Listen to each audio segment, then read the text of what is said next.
All right, Heather. Thanks for coming on the podcast today. It's great to finally get you in here. I know we had to reschedule last week. I Yeah, apologize that's for that. okay. All divine timing that we're here now. It's the perfect timing. Yes, I absolutely agree. I agree. It's meant to happen, right? Everything happens for a reason. Hey, there we go. Corny plug there.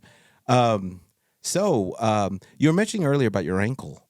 You got you from a heel hook.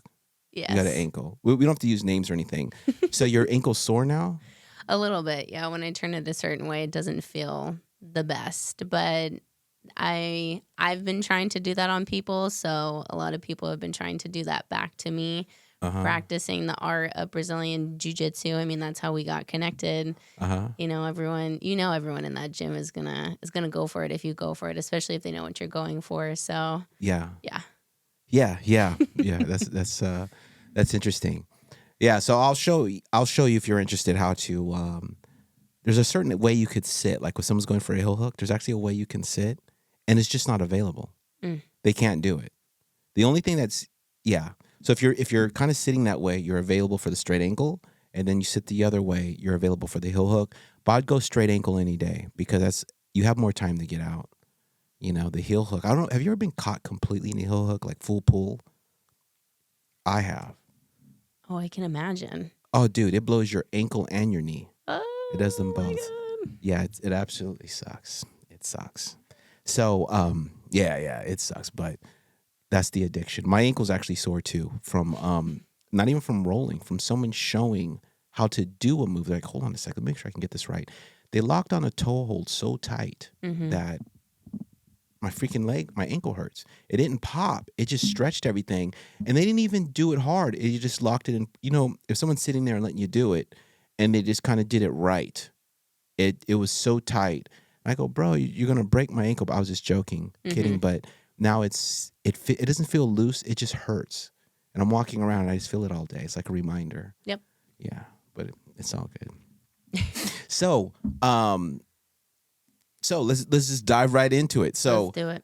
yeah, we've had interesting conversations on and off the mat, and I wanted to bring you on because you have a very interesting life story, and I think that it can help people, who've either been through all or some of what you've been through, Mm-hmm. in your life, and they're going through. It's not, life is a. I'm trying to think of this in a positive way because people go negative. People tend to go, man, if it's not one thing, it's another. Like that goes wrong. But Right. yes, we'll call it seasons, like seasons of prosperity and goodness. And there's challenging seasons. Right. And one thing I want to share, I don't know if you're on the same philosophical page as me, but just sharing a thought is that I believe that God, obviously I believe in a God, but I believe that God has certain people that he has big plans for, or that are, let's say, have abilities that are beyond the normal, beyond the average. Right. And I believe that in this world, there's good and bad forces. There's good and evil. And I believe that people who are blessed with extra abilities, maybe knowledge, I could tell already from what I've known of you, you're very, you're intelligent, and the intelligence is above average. And you're very introspective. Some people, a lot of people, as you've probably learned, navigating are not like that. And I think that the evil let's talk it from spiritual wise. Hope I don't scare you with this or sound weird, Not but at all. I think that evil attacks that because they know the potential, and I think that people who are hit the hardest, attacked the hardest, especially in childhood, through coming into adulthood, those ones are hit the hardest. And if you look at a lot of people, I'm not talking trust fund babies that are, it's crazy we call them babies, they're adults, but it's kind of derogatory, right? You trust fund baby. Mm-hmm. But people who do profound things in their life, when you kind of zoom in on their life and look at it, examine it, you'll see that a lot of them been through very, very challenging, even crazy things. And this might relate to your case, and I don't want to spoil your story, but for example, parts of the Old Testament, the Bible is historically accurate. All of it's historically accurate. Actually, that's how I became a Christian. Actually, in college, was I was a world history major, and we were using the Old Testament for as a historical document. The teacher was an atheist, and How does that make sense? well, he wasn't teaching the spiritual part. He was like, Mm. yes, well, King Nebuchadnezzar existed at this time, and this kingdom came forth, is recorded, because the Jewish people were very meticulous with their record keeping. So the historical part, he approached it from an atheist standpoint. But even at that point, I thought, wait, this is accurate? Because I thought it was like, Harry Potter. And at this point I was in my 20s, early 20s, just starting college. I was thinking, wait, this is accurate, this is real? He goes, yeah. And there's a guy in the Old Testament named Moses. And just to explain one thing too, since I from understand you're new to this, Old Testament, that term is something we in modern times have applied. It never existed. It's just they're all the books, they all go together. But people, this is the Old Testament and this is the New Testament. The New Testament is like Jesus' time, but in stuff that doesn't, they call it the Old. But it shouldn't even be there. It's all Bible. That's something later people who put the Bible together added, like a page. It goes, this is the New whatever. But there's a guy named Moses who was born into poverty, and I'd highly recommend reading the story if you ever want to Bible study it. I could set aside time, and I'm serious. If you want to Bible study it, even over Zoom, over the phone. Zoom's always better because I could share the screen. But there's a guy named Moses. Have you heard of Moses in the Bible? Heard of Moses. Right. Yeah, they make movies about him, right? Right. Did you know that he was adopted? Yeah. His mother was pregnant and was so poor. And think of ancient times. Poverty then is not like poverty now. Poverty now, you could go to the community, whatever, the county office, go, hey, I need some public assistance. I need WIC. I need whatever. Back then, no WIC. You're broke, you're broke. And so what his mother did was she literally just prayed, put him in a basket, and floated him down a river and prayed to God that someone above her, because when you're that poor, anyone who has resources would take him. And he actually floated down the river, and he ended up in the hands of, there was a pharaoh of Egypt, and he's not even Egyptian, but a pharaoh of Egypt, his daughter. And she raised him as his own. And he talks about it, and you can see there's a point in his life where he, and I think everyone goes through this, where he wanted to know where he came from and his true parents, and he started diving into it, and he realized, I'm a Hebrew, I'm not an Egyptian. And you see him go through this turmoil, and then God uses those circumstances. It's like I'm bad at the word existential. People say existential crisis. I'm not exactly completely sure what that means, but I'm assuming this is right. He had an existential crisis where he had to, he just soul searched, and he ended up going, this is what I am. And there's like for me, and then we're going to jump into you, but I just want to kind of prime the pump with this story. But there's Moses left wealth, because he was Pharaoh's daughter. He's technically like a pharaoh, or in line, like one of the princes of England. And you know how Prince Harry left? That's what he did.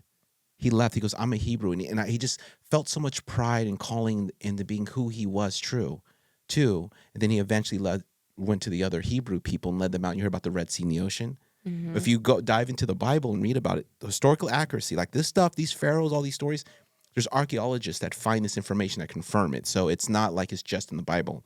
But he, when he went to the Hebrews, they're like, no, you're Egyptian. He goes, no, I'm Hebrew. He didn't even have street cred. They didn't even accept. It took a while for them to accept him. Then they realized not just that, but on top of that, he had a special ability, and it makes sense why he went through so much in his life.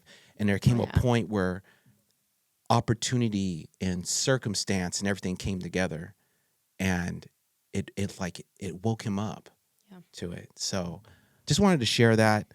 Being half black, my black side, up until it took I'm always learning, but I had most black families don't know their parents past their grandparents, because the records are all just slaves. It'll just say like 3 dogs, a bag of grain, and a Negro.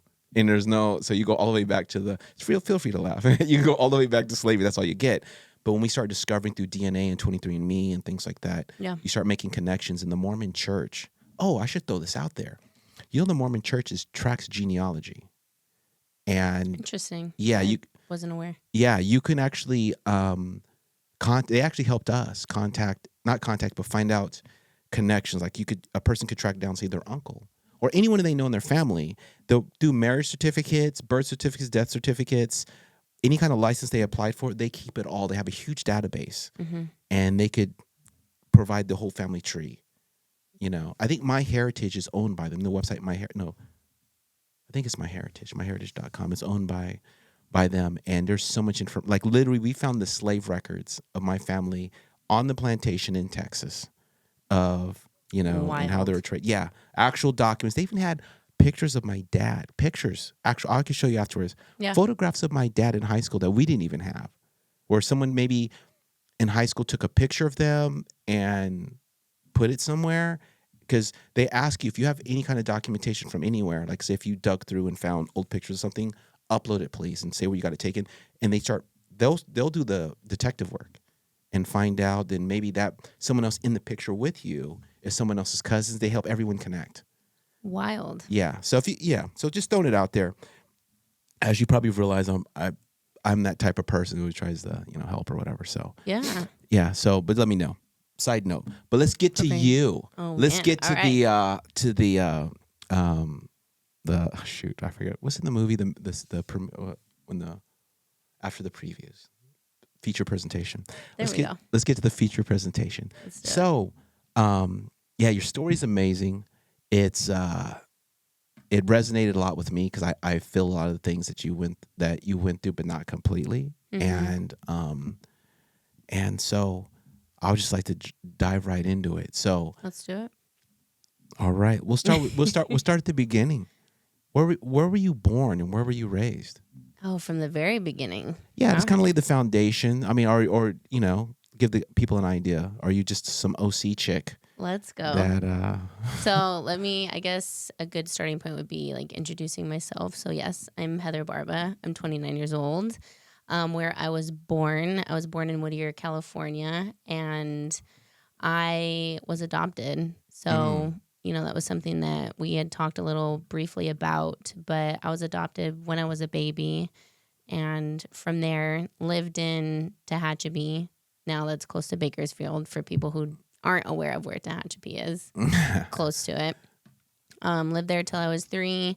Moved to San Dimas area from 3 onward up until my freshman year of college. I moved out of state. I lived in Illinois for a year, came back, and then lived in the IE, and then moved myself to Orange County. So that's like a very rough draft version of my travels throughout my life of where I've lived. So, yes. Yeah. She's using slang. So let me explain something here. IE is the Inland Empire, which is like say Riverside County, or Riverside, the city of Riverside, and maybe is Rancho Cucamonga the IE? Yes. Okay, Rancho Cucamonga, Ontario, that whole area. Yes. So yeah, the IE for you guys listening, because that's a local term. It's like saying the OC, right? Mm-hmm. Yeah. When you were raised adopted, with your adopted parents, did you know you were adopted, or did they just bust it out on you one day? So I always knew I was different because from preschool on, my parents were older. So for that generation at that time, they were in their, older, what we would consider older at that time, but late 40s. And my parents looked like my grandparents. And so I got a lot of kids teasing me.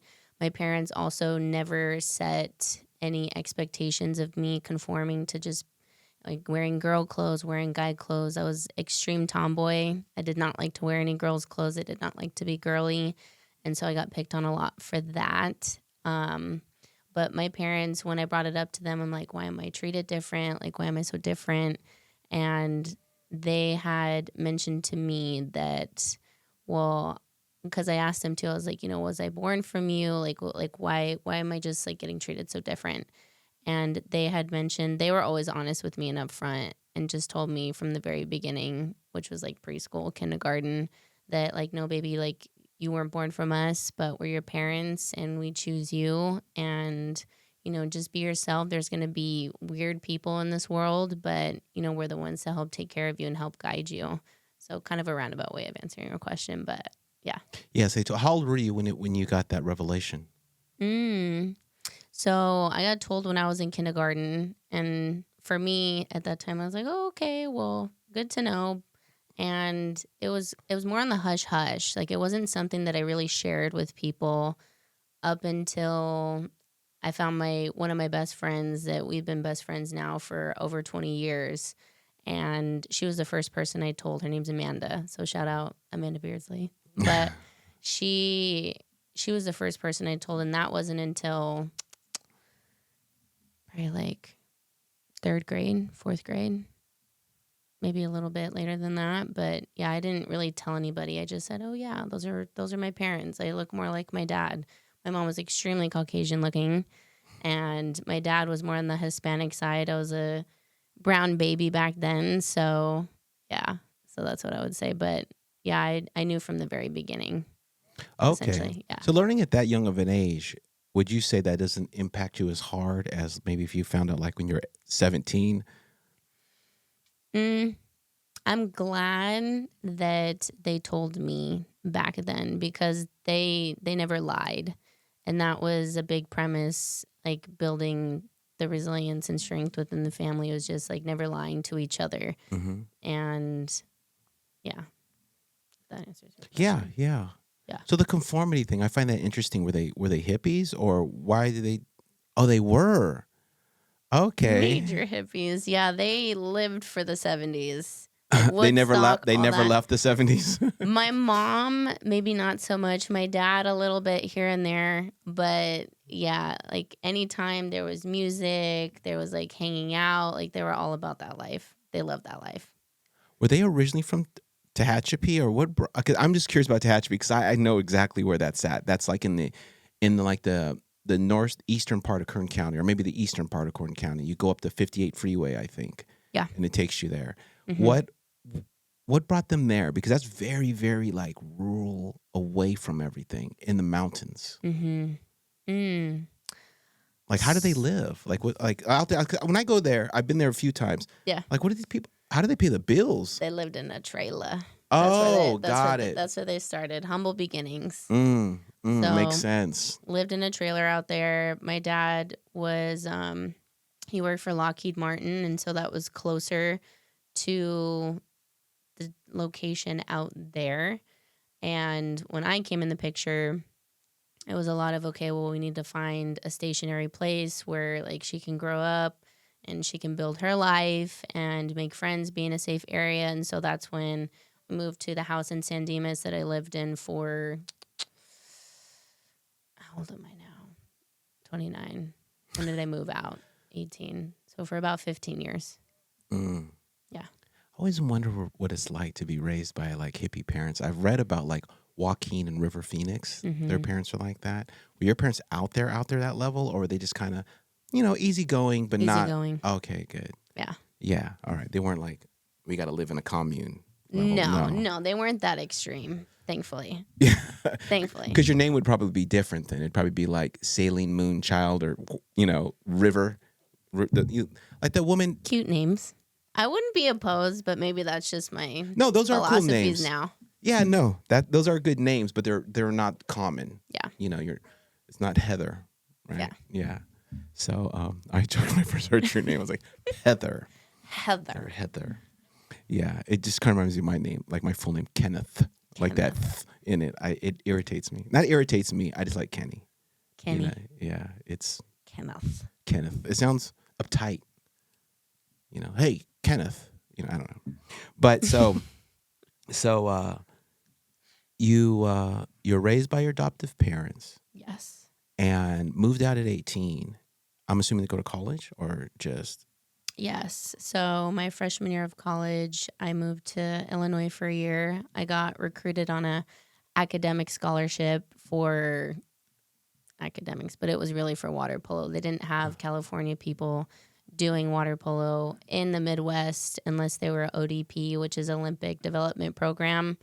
And They're like, oh, like an athlete from California. I'm like, yes. I'm like, come recruit me, like take me. So I got a huge chunk of my tuition paid for, went out there, and I wish I would have respected it more at that time. But I was so focused on so many other things that I ended up coming back. But being a little bit older now, when I look back on that, I'm glad that I decided to detach myself from where I grew up and experience a completely different area and just be open minded to what that brought in for me, which is just being okay in different scenarios, learning how to connect, learning how to create relationships with people that, never met before, also along the same journey. So it taught me a lot, but I wish I would have respected it more at that time. Yeah, yeah. I'm the same way. When I was going through college, I uh, I was too busy trying to um, focus on graduating and just memorizing crap. I didn't even enjoy the experience of learning. I don't think I really learned much. Mm-hmm. I learned after. I'm just like, man, I got to finish this damn class. What Yep. other classes I have to do? Or I have some friends that did sports scholarships and they just goofed off. Yeah. And it's like, dude, you could have got this whole damn thing or some of it paid for. It's expensive as heck for that. So you came back to California. So Mm-hmm. so Polo brought you back to California with your parents, Yes. and then what? I I did not want to continue schooling, but my parents were very dead set on you need to go to school, you need to finish, you need to find out what you want to do. So I pursued my major in psychology. I finished my what is it, A degree Mm-hmm. at Chafee. So I took all the classes, fast tracked those classes, still played polo, still did swim, and then got recruited to Laverne. That was a wild time. Laverne? Laverne was a very wild time. Not to say that Laverne's a bad college. I think just for my own personal journey with that, that is where I learned about my party season in my life. Mm-hmm. Being in my young 20s, hanging out with different athletes, different athlete groups, you know, being young and influential to the environment, I think was a little part of my downfall. But again, also in the depths of the downfall, I learned so much about myself back then as well and made some really good friends along the way. Okay, yeah. Yeah. Chafee. That's there's an old nickname I used to have back in the day. I don't know if do they call it Harvard on the Hill or Harvard on the Hill? Maybe. Yes, in Rancho Cucamonga, right? Yeah. Yeah, Chafee. Back because when it came out, when the college first opened, it was so advanced past all the other, I think, colleges in California. Actually, it was like one of the top ones, and I remember when it opened. Yeah, there you go. And dating myself, and then so in Laverne, that's weird. I got a scholarship to Laverne, but I didn't go. It was an academic scholarship. I didn't go. Yeah, Why didn't you go? It was for law school. I didn't want to be a lawyer. Okay. I took the LSAT and everything and thought I'm going to go to law school and change the world. You're going to college. Like, I'm going to do this. Like, I have this like innocent. I won't call it innocent. We'll change that. Scratch that. Scratch it from the record. We'll call it ignorant. This ignorant concept of I was so young where I'm gonna do these things and whatever. Like my foreign language in college was Greek, ancient Greek. It's a dead language. I learned that because a lot of the words are rooted there. And there's certain religious scriptures that are written in ancient Greek, and Right. then I also studied Hebrew, but I didn't go super far into it. But even reading Hebrew. So I actually started doing that again. On a side note, what's his name? Josh at our school, blue belt guy. Yeah. Yeah, he helps me out. Like he teaches Hebrew. Oh, that's awesome. Yeah, so I learned Hebrew from him. So during that, I say, hey, how do you pronounce this? And he's like, you gotta roll in your throat. I go, okay, all right. So in between rolling or when we're talking sometimes, he's helping me articulate certain things. Like, all right, cool. Love that. Yeah. Yeah. I'm always picking knowledge from different people. Absolutely. But so you went there, had your party season, which is it's it's hey, listen, I think your parties, I'm not trying to one up you, but I guarantee you your party season wasn't as intense and as long as mine. I went off the rails. You know, I went off the rails. It's well, the way I party, I guess it was different. So Yeah. it wasn't as it's just like, say if you drink, right? Like say if I drink, partying with drinking, I think is not. It's all bad, going too far with the excess, but partying with drinking is not as dangerous. Like say with a hard drug, like say if I took acid or cocaine all the time. So relative to that, excluding that, say making it all the same, because you know if you party too hard on certain, you can die. Yeah. Like I wasn't partying like that, but I went, you know, I went in. But this is about you. I'm sorry. I keep No, we but like this is vibing. about us, you know, talking about our story, sharing, you know, having a conversation for us, but for our listeners as well, for people Yeah, tuning into this, you know, because my story is different than your story, but there's similarities, there's connections with it. And I think that's how you and I got connected more so in the first place, with you just sharing a lot of your story with me, your yeah, backstory, me sharing a little bit with you as well. I was like, okay, like this person has been through a lot. yeah. We are mutually damaged. Let's unite. Let's Let's go. unite. Trauma bond. Yeah, trauma bond. Yeah, exactly.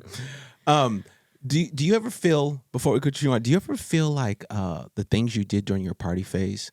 Do you ever feel like drawn back to it? Not necessarily the partying, but certain things you did, like activities. Do you ever feel drawn to it sometimes, like there's a temptation? I used to.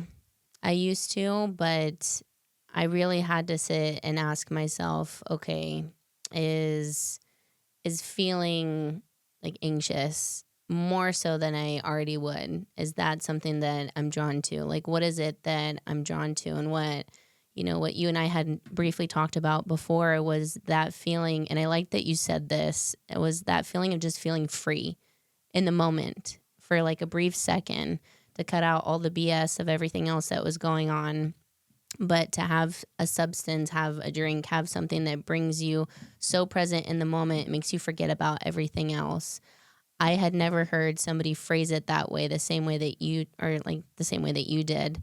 And that stood out to me because I was like, that is exactly how I felt when I was deep in my party phase, when I was doing all the crazy stuff. And yes, a part of it is the exploration of it, but then it turned into something that was just more numbing myself from my feelings, from who I was, not feeling confident in my delivery with just myself as a person. I had no idea who I was, and I got lost in the sauce. But the bad sauce, the sauce you don't want to be eating, the sauce you don't want to be consuming, right? And so it took a little while for me to get out of that. But your question asking me, do I ever feel drawn to go back?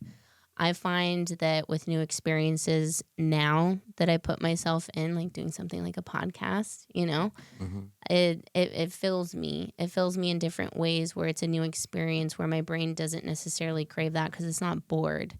It's engaged Yeah, the whole time, and engaging with people who are also engaged with what their work is, with what they do, is where I feel that fills me so much deeper than what that did back then. yeah, yeah. No, well said. Yeah, no, thank you. I didn't know that it impacted you that way, or had that kind of resonated with you that way. Mm-hmm. Because it's been a long time. Like I went, um, like my thing, my vice, one of the vices. I'll say one. I'm not trying to, obviously not a saint, but was alcohol. Yeah. And I remember, I guess that's maybe that. I mean, I remember feeling that way and thinking that way because it's been a long time now since I've was in that place. Yeah. But at the time, it felt perfect, right? But now looking back in retrospect, I realize I was so broken Oh, yeah. that, you know, it it gave the illusion of a remedy, Yes. you know, and yeah, and you could lose track of time, like it, like I remember talking to my son, and I remember telling him like my son went full on in the drugs, lost him. He's alive, but he completely damaged himself psychologically from drugs. And I remember warning him, I was like, look, it creeps up on you. You don't like. There's no one in 5th grade. Like, would you say you told your homegirl in 5th grade that you were adopted? Was that you said 5th grade? Mm-hmm. Yeah. If you guys were talking, hey, what are you gonna be when you grow up? No one goes, oh, I'm gonna be a freaking crack whore. Like no one says that, right? I'm gonna live under a bridge. Boom, like Mike, drop that real quick. Yeah. Dang. But yeah, no one says that. It Right. creeps up on you. And the ones that are crack, I mean, I don't mean to Crack make fun- hose. crack hose. Crack hose. The ones that are there Yeah. and the guys that are there are doing whatever. No one planned that. Yeah, it creeps up on you. They wake up one day and go, "What the? How did I go from here to here?" If they wake up from that. If they wake up, Yeah. yeah. So I'm just just sharing that because I was able to have retrospect, and it was weird because in the moment I was able to have retrospect because I remember thinking, while intoxicated, thinking, I would like to stay here. This world I've created, this little, Yes. it's a good escape. And I'm not even using those words because these are like grown up words. I was younger. I was kind of like, this is awesome, and I would look forward to it. Yep. Yeah, it's I would look forward to it. I remember like being in school and thinking, I can't wait for tonight. Like, Oh, yeah. yeah. And then yeah, and then just go out. And then what's the problem is you have friends who are partake in the same thing. So it's like this, it's like piranhas. We're like, hey, yeah, all of us in agreement. This, and it feeds. Yes. It feeds. Yeah. And yeah. Have you lost friends along the way from that? Not lost, but they're lost in the sauce, like still in the sauce along the way. Have you had any friends? Yes. And for me, when you start realizing, right, when you start having a sense of awareness of like, okay, I don't think I should be here right now. I don't think I should be doing this. Like something tells me to not be a part of this. And there's no hate. It's always love over here for people who still do your thing. That's on you. But I decided for myself, I'm like, okay, if I truly want better for myself, if I want to be able to lead by example and be authentic to people, then that's something that I need to leave behind because people feel that. People feel when you're authentic with them. People feel when you're being fake with them. And it's like, hey, like, how's everything going? It's like, oh, yeah, like, I'm good, avoiding the eye contact, like, just kind of like, oh, okay, like, what do you got going on? Like, what's been new, like, exciting? Like, oh, yeah, I hit this party this weekend, did this and this. I went to this festival. Like, enjoy yourself, have a great time. But if that's the premise in which you live your life, it's very short-lived. Very short-lived. Yes. Yes. And horrible returns. Yes. Horrible returns. I have a cousin, and we've tried to help her over the years. We actually had to stop. And we not just financially help her, I'm just psychologically help her. Yeah. And she's been partying. I have a few people. Addiction runs in my family rampant. Mm-hmm. She's been partying since 14 years old. She's like maybe 42. Every weekend. That's all she does. Goodness. She has nothing. She actually lives with her kids. Yeah. Like her kid, and that's all she does. And it's weird. It's like you would think it would get old, but I guess not. You can get stuck in that cycle. But I think whatever she's running from, she just, it's sad. It's sad to watch. And I remember before, was there a time where you didn't party and you saw people like that and you judged them? So that's actually a great point, because it wasn't until I met one of my buddies who brought that to my attention. I won't mention his name, but I will say that he went sober and he was sharing his story with me, and he's like, I'm going to be honest, he's like, some of the harshest critics when like people party and whatnot are the people who got themselves out of it. And I was like, that's so interesting that you said that, because that's how I feel. But then it's also understanding where people currently are, and we can't save everybody, right? Like we can encourage, we can show, we can be like, hey, this is what I'm doing, lead by example, but not everyone's going to follow your light with whatever you choose to do. And so I try not to come from a sense of I'm judging you for wanting to do that and whatnot, because again, like if you were to judge me on my past and like see me now, you'd be like it's like night and day difference. But if you were to judge me back then, like it's I don't judge anybody. That's basically what I'm trying to say. That's good. That's a good tenet because I mean that's actually one of the tenets. I don't want to say tenets, but one of the teachings of in the Bible. Yeah. Don't judge other people. Yeah. You know, and it's actually pretty. It's a toxic way of thinking. Everyone's guilty of it, and everyone battles that. But it's a toxic way of thinking because it's like this. It's like a slippery slope that direction too. Where you're judging, and then you almost like you can actually get to judging to the point where you're dehumanizing another person, Yes. where you don't view it like this is a true story. And I'm not going to say this person's name, but this happened probably like 4 weeks ago. I was on the phone with someone talking to them, and they live in where's Orange Coast College? Is that in Costa Mesa? I believe so. Okay, because I really don't know my way around here that well. Yeah. So Orange Coast College, she lives by there, and I guess that's by the beach too, right? There's ocean. Is there a beach over there? We'll just say yes. Yeah. Okay. Yeah. We're on the phone, and I'm talking to her, right? And she sees someone passed out on the ground with a needle in their arm, and she's like, this, like says something bad about them. And I understand you're frustrated. There's homeless people, but I was like, Yeah. aren't you going to do something? Mm-hmm. And she's like, what am I going to do? I go, that person might be ODing. Call the freaking 911. Yeah. They got a needle. Most people shoot up and pull the needle out and kind of get high. This person's unconscious with the needle in their arm. Yeah. And she just was like, you think?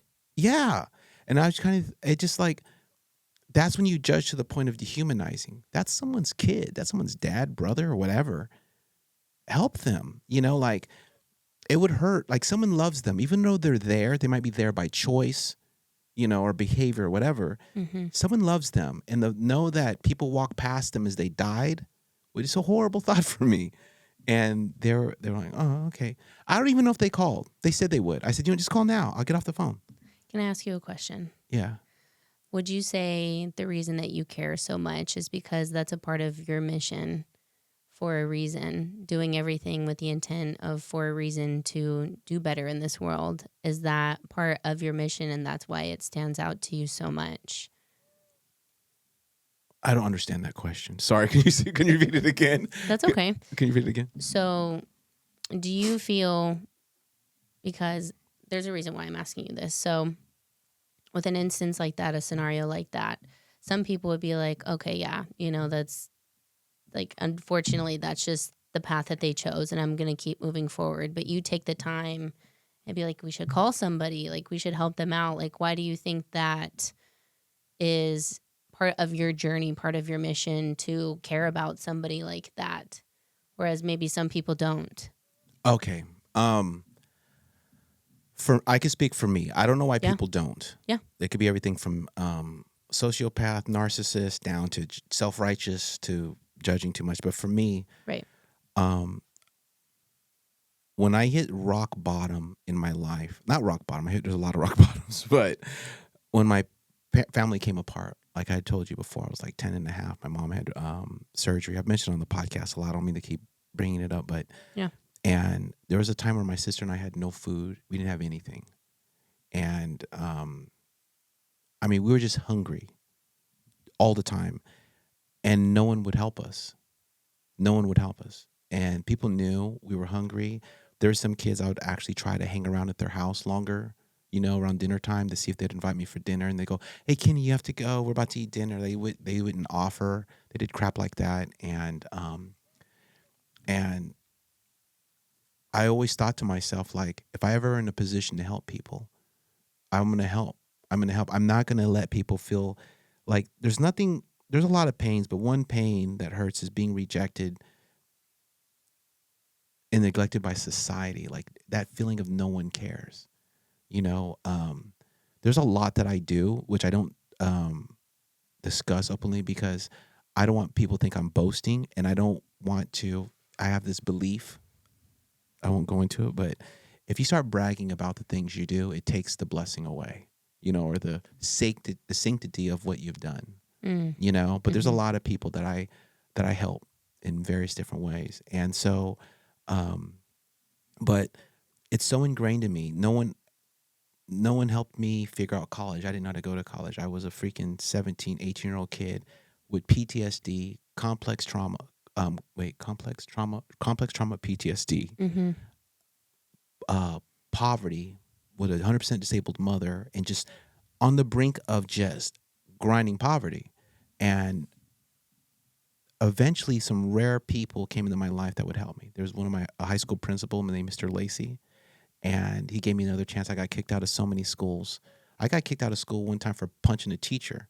I got kicked out, then put in independent studies, show up to independent studies, got in a fight there. I sat down. This kid looked at me. What are you looking at? Fight. Like, it was just, I was violent and out of control. Mm. And it was just because the world rejected me and I was angry. Yeah. Anger is I believe, at least in my case, that anger is a reaction to unreciprocated love, you know? And so I was just angry at the world. I was angry. I remember feeling angry over the fact that I existed. I remember being mad about that. So pissed.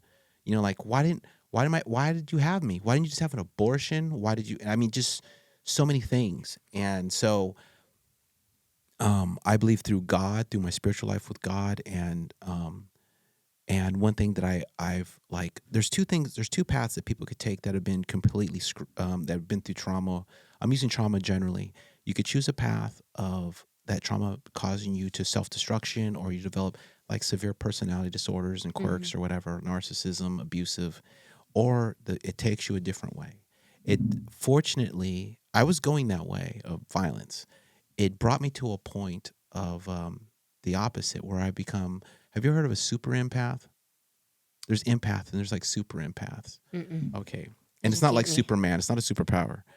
It's people who've been through so much. Like, I've been physically abused. I've seen my friends dead as a kid. Murdered. You know, I've seen stuff I don't even want to repeat because it's so bad. Like, I've never even said this before. I'll just say I don't care. I'm being transparent on here. Absolutely. I've seen a woman get gang raped when I was a kid, and I didn't understand what was going on.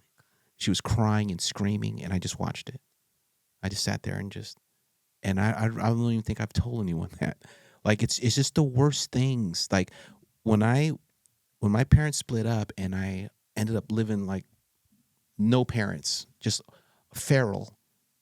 One of my friends, his name's he's gonna come on the podcast, so I mention his name. His name's Rick Walker. Mm. He's my friend on Facebook. He witnessed a lot of the stuff I did, and we even talk about he actually had to move away. He lives in Illinois, in Chicago, just away. Became a truck driver or something. Yeah. But we're like, dude, we're so fortunate we're alive. Yeah. We've been shot at. We've had friends my best friend, he got shot, but he died. We have friends that have been shot that have been killed. We've literally been shot at where we're running and you could see, like, we're running towards a backyard trying to hop the fence. Mm-hmm. The fence is getting blown away as we're running. And I'm going to bring him on and we're going to talk about that on here.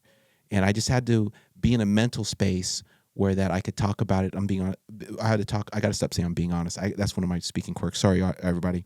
But I had to be in a mental space where I could talk about it and not emotionally break down. Yeah. Because it's a lot. I didn't understand what was going on then. And like, sometimes even the woman who I saw get raped, I don't know her name. I know what she looks like. I think about her. My whole life I've thought about her. What happened to her? Did she kill herself? Did she I mean, it was so bad. And I'm talking against her will, raped by gang members. And so I just seen horrible things. And so I developed what happens is when you're traumatized, you're very sensitive to other people's feelings, and you don't want them to hurt, and Wow. and you don't want to hurt their feelings. So you become you're not just this is if you're an empath, you become a super sensitive empath. Yeah. And so and I find myself, and I had to actually go to therapy for this, over helping people. I have no boundaries. I've financially destroyed myself helping people. Mm-hmm. I've given friends, like, I have an extra car. I've given them a car because they needed a car. Mm-hmm. Strangers, just whatever, because I'm trying to, in my own dysfunctional way, I was trying to fix everything. And it's something I still struggle with now, but I've learned boundaries At least I don't financially destroy myself. But that's how why I am. Like this podcast is part of it. Like all this stuff that you see set up behind, people don't see behind. Well, I think they've seen this on TikTok behind the scenes. Yeah. This is all just out of pocket. This is not like a business venture where I get no profit from this. I get no return. This is all just for the betterment of society, and I want, or just betterment of society, and just to reach out to people. But to long story short, to answer your question, it's just that for me, I've just been through too much and I've seen too much, and I can't stand, I have a low tolerance for seeing people hurt, and I could feel it. Like Yeah. if you told me, like when you opened up to me about your life a little bit, I don't know if you noticed, but I started wanting to help you. It's just, hey, you, and you even asked me, hey, why are you helping? Why are you being so nice? Why are you offering this help? Mm-hmm. It's a natural reaction that I have, and it's something I actually got to kind of reel in, because some people I've been taken advantage of Yes. a lot, Yeah. and I mean badly. I don't even want to go into it, but I've been taken advantage in the worst ways. But I have better boundaries now. I'm more aware of it. And there's one other thing I wanted to say is that when I got a friend of mine. I always talk about him. He's my soulmate. He and I were actually having a strong discussion about the Holy Spirit today over text messages, going back and forth. Mm. And well, it wasn't strong. I was just enjoying myself, but I think he gets mad at me when we discuss things.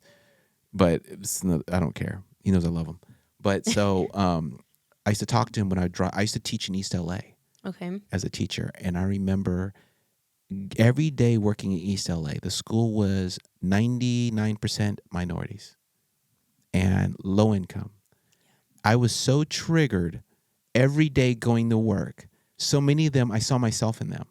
And I went, and some of the kids still contact me. I feel bad. There's one I actually got to reach back out to. This has been years, but they still reach out to me. They don't have father figures, they don't have parents or whatever. Yeah. I, like, sometimes, like with me, the only time I ate was lunch during school lunch. Yeah. And I don't eat on the weekends because there's no food. I put a refrigerator in my classroom, and I would stock it from Costco like every 2-3 days. And then I put a microwave and just snacks. And I was like, guys, eat whatever you want. And they're like, and they like, to us, have you ever eaten at Costco or had like a Costco muffin, right? They've never had that. The best. Yeah, they're like, where'd you get this? Oh, yeah. Where'd you get it? And I was like, oh, it's from Costco. But to them, it's the world. They're just amazed by it. And one of the hard things that triggered me, I remember this girl. She was probably like 5 foot 80 pounds, skinny, and she was taking her school lunch and only eating half. And she's putting the rest in her backpack. And she goes, I'm gonna save this for dinner. And I was like, oh, but I know she wears the same clothes to school every day and everything. And it like started eating me up. And then I asked her, I said, do you like the food here? And she's like, yeah, it's so good. And she's telling me how great it is, and she appreciates it. And when I started working there, the staff specifically told me, don't eat the school lunch because it's bad. It'll make your stomach sick. It's in at least parts of Los Angeles Unified School District. Yes. The school lunch is provided by the same company that provides the lunch for prisoners. Like it's prison food. And these kids are just eating. To them, it's like the best thing. Mm-hmm. So it's just stuff like that. And so that was very traumatizing to me. But now I'm in a better place. I did EMDR like I told you before, but full circle, that's why I help. And it's not just for me. I help. Maybe it is for me working out crap from my childhood. It is that, yes. Okay. It is that epiphany right on the spot. But it's just part of my nature. Yeah. I've always just been a person that helps, Mm-hmm. And like my therapist had told me, the world is mean to people like you. And I was like, yeah. And she goes, because she's a Christian. She goes, it's run by a different type of spirit. Most people, this world is, you are what you have to, people view you, your value is what you have to offer. Yes.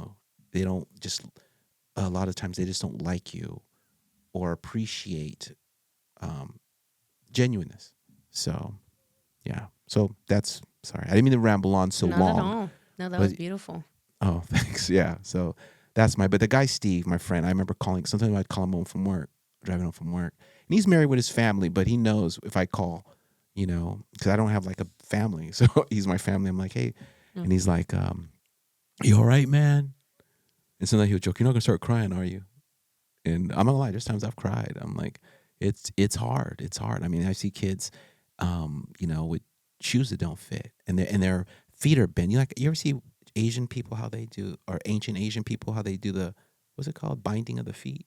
Have you seen that where they Maybe. bind? Yeah, they used to be beauty in Asia and China where they would bend, they'd wrap their feet, and they want the woman's foots and toe. They would wrap them throughout their life to the point where their toes would touch their heel, and their feet to make their feet small. It's called binding. Interesting. Yeah, so your foot's kind of arched. I've seen kids with no, or the laces is loose and their feet are in there like that because the shoes are too small. Mm.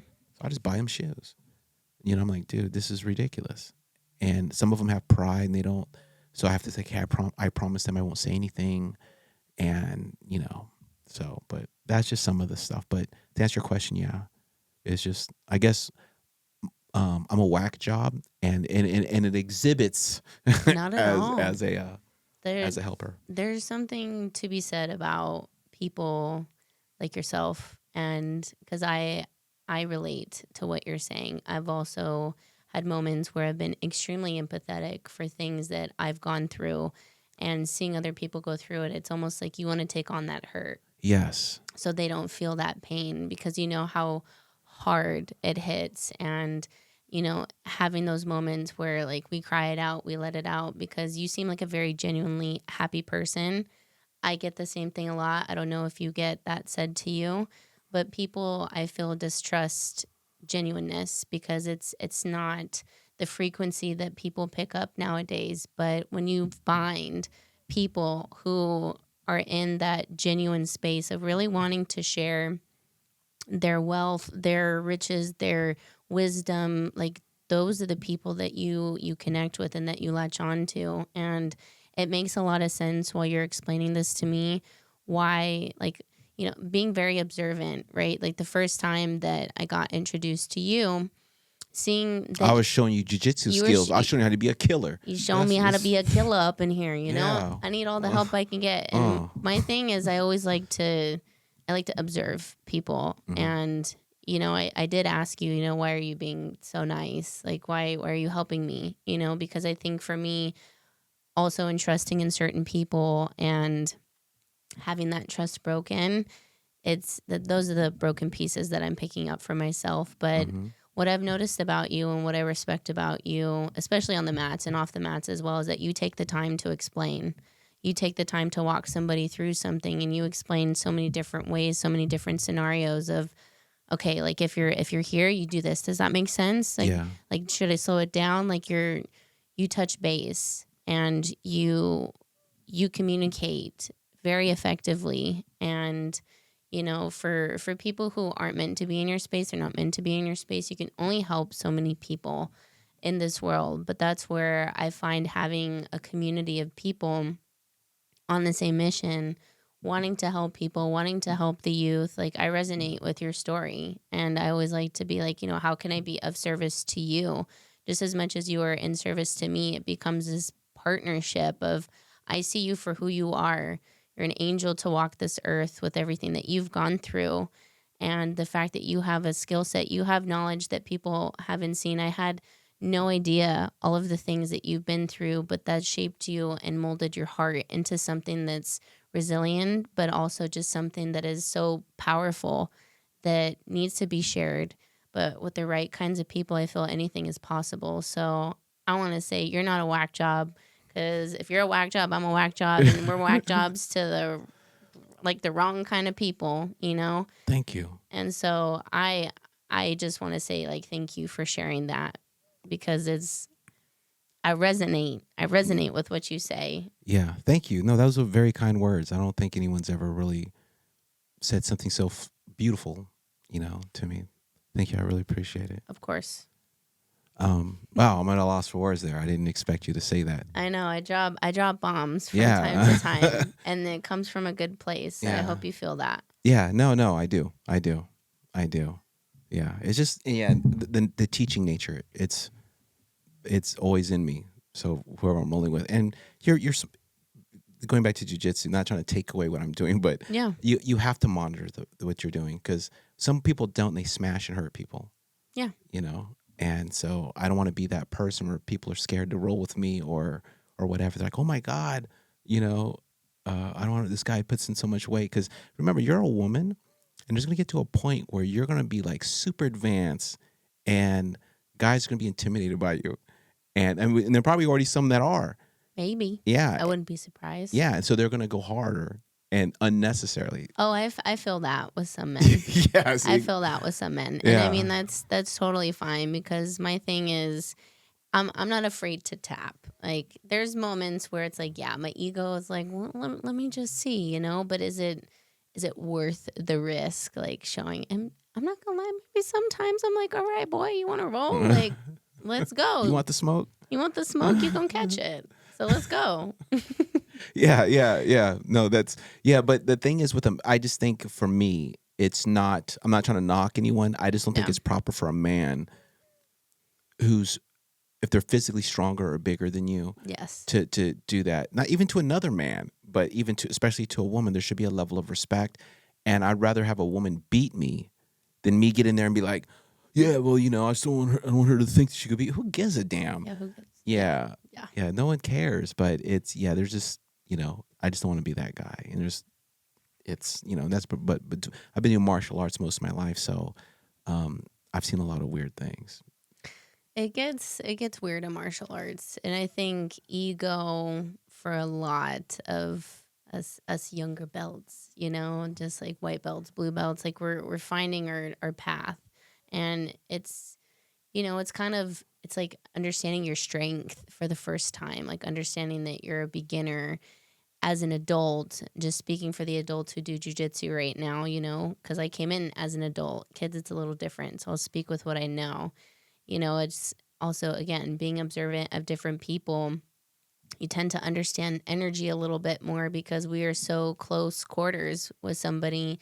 You can tell if there's something that's a little off when it comes to certain people. Like, there's something off with this person. I don't want to roll with them ever again. Yeah. Like, I'm like, and all, like, I tell people too. And like, if people are like, well, why don't you want to roll with me? Like, before I would be a little timid and be like, oh, you know, I just don't want to. But now it's like, because you roll like a dick, bro. Like, I'm not going to roll with you. Yeah, we're like, not in the Olympics right now. I just came from work and you're going crazy. I'm just like, how much do you weigh? 180?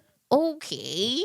I'm 138, dog. Okay. You're over here pressing into me. It's a lot. Like, let me work. If you want to roll, then allow me to work. I'll let you work on stuff as well. But like, are you a competitor? Are you really trying to get better? Are you just trying to prove a point? And usually some guys are like, whoa. I'm like, yeah, dude, like don't test me. Like I'm protecting me over here. I'm from Tehachapi, fool. I'm from Tehachapi, fool. T-Town. We don't mess around. Hey, T-Town. I like that. T-Town. Yeah, Love that. There's one thing about jujitsu. I have no science to back this up, but I Right. think when we're okay, I'm going to talk about rolling. But prior to rolling, in normal behavior, you know, our frontal lobes, the part we use for cognitive thinking, we filter, like, oh well, there's kids here, I won't cuss or I won't whatever, and you're thinking, or I'll behave a certain way because people look bad at me. But I think when you're rolling jujitsu, like it's like part of the frontal lobe turns off and whatever's in you comes out. So if you're insecure or if you're a dick, it seems like it just comes out and you can't help it. That's a good point. Yeah. And so it reveals the real nature of people. If you're selfish, like you ever roll with someone, they do something and you're like, what was it? And they're like, oh, I don't know, just moving. They won't tell you what they did. Like they'll conceal it. Yes. Like it's crap like that. And you're like, okay. And it gives like their true nature comes out, you know? That's a great point. That's a great Yeah, point. is that right? Because I have no science. That's what it seems like. I would say it's right. I mean, I feel like there's got to be something that's backing up with that emotion. Because for me, when I would get stressed before, especially starting jujitsu, I would cry a lot. No, it's not to say that I don't cry from time to time. I lose, like I'm frustrated. Wait, before class? Wait, you said before class you'd cry? Before, did I say before class? Or is it after? I don't know. That's what I was asking. Well, I guess in the beginning of my jujitsu journey, that it would happen a lot. During rolling? Yeah, I would get really frustrated and be like, oh, man, look at me right now, but now it's just like, oh man, okay, like that was actually a really good submission. That was a really good move. Hey, can you explain how you keep passing me on this side?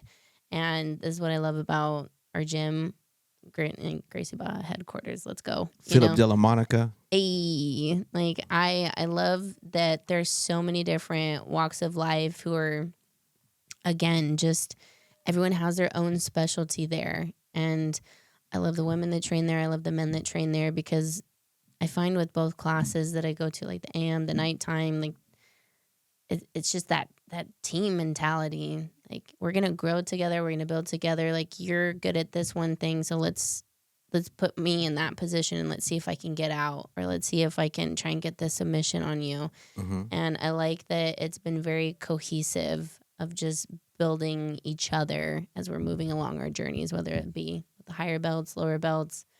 So I try to disarm and just be like, I'm not coming in hot. I just want to learn from you. Like, you've been doing this move, you've been executing this, so teach me about it. What are you doing? Yeah. Show me. Let's break it down. Yeah. So, yeah.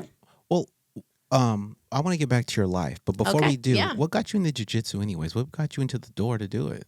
Oh man, that's a great question. Not a lot of women do it. So for me, I have been an athlete my entire life. I did soccer for 10 years, softball for 4 years, and in high school I switched to water polo and swim. And well, soccer wasn't enough cardio for you? Soccer wasn't enough for me, I guess. I just wanted to try something different. Everyone was like, yeah, you should try water polo and swim. And I'm like, okay. Those are the most exhaustive sports. Oh, man, it was such a great time. And, I lost the fire of what made me excited to actually want to do that more often. I feel maybe now if I were to revisit, it might be something different. But I feel like I found my passion of what fuels my fire. But there was a season where I wasn't doing anything. So that kind of takes us into the party season of my life. I was really deep into that. And I knew that I needed something that was going to give me discipline. And what I always wanted to try was bodybuilding. I was like, why not? Why not try it? And so I did that for 3 months. It taught me a lot about diet. It taught me a lot about exercising. It taught me a lot of what I don't like about being in the gym for like 3 hours, Also in the competing world, everyone tends to take steroids. That wasn't necessarily something that I was drawn to. Isn't that a shocker? But now it makes sense, right? It's just like such a normal thing. And for me, not to knock anybody that competes or does anything like that, but just I knew for myself that it wasn't something that aligned with my values. And at the time, after that, I was talking with my partner at the time, and I was like, should I do something in the martial arts space, or should I do something like American Ninja Warrior? He was like, you should probably try jujitsu. Yeah. And you should probably try like a martial art. And I was like, okay, let me try and find a martial art where I'm not getting hit in the face. And so I found jujitsu through one of the girls I went to high school with. Shout out Brittany. Mm-hmm. Brittany was a wrestler. I watched her develop into wrestling, going into jujitsu. And I saw that she was posting a lot of competing and winning. And I was like, I want to compete. I want to win, like that competitive nature. I was just like, I want to do that. And so I hit her up. I was like, hey, where would you recommend going? I got started out at Gracie Baja Upland. That's where I started my jiu-jitsu journey. I remember showing up to my first class, and I think it was like first, second, or third class. Wait, real quick. Can I just pause you real quick? Absolutely. Your professor there, Anna Laura? Yes. She used to be at Irvine. There used to be a lot of schools. It was just Gracie Baja Irvine, right? Yeah. She used to beat the crap out of men. Oh, yeah. Like guys bigger than her. Yeah. She's amazing. Amazing. Yeah, I just want to point that out. Professor Anna Laura, Gracie Baja Upland, California. She's one of those unusuals. Yeah, she's one of the, because you can be strong, and she's a strong woman, but she's very technical. It's crazy. She has all the attributes of a world champion, which she is, multi. Yes. But go ahead. Sorry, I had to mention that. She's amazing. She is incredible. And like all those professors there, all those coaches there, like she does a really great job at teaching them how to teach us. And then also when she would like start training with us too and rolling with us too, it'd be like, dap hands and be like, okay, professor, I'm gonna try my best, but like I thought it was awesome having like a female figure to almost look up to and be Uh-huh. like, oh man, like this is awesome that such like a female beast. And Exactly. and like I have so much respect for her, and so much of the foundations of my jujitsu come from her and that school.